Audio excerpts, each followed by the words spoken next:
Daya beli masyarakat di Sumatera Selatan turun 3 bulan terakhir dari data BPS Sumsel.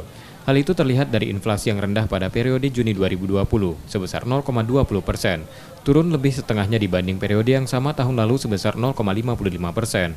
Jika biasanya inflasi tinggi terjadi saat menjelang Ramadan dan Lebaran, yang dipengaruhi konsumsi masyarakat meningkat, namun pada April lalu, Sumsel deflasi sebesar 0,15%. Turunnya daya beli masyarakat ini dianggap adanya perubahan perilaku ekonomi saat pandemi COVID-19 yang membuat pendapatan masyarakat turun 54%.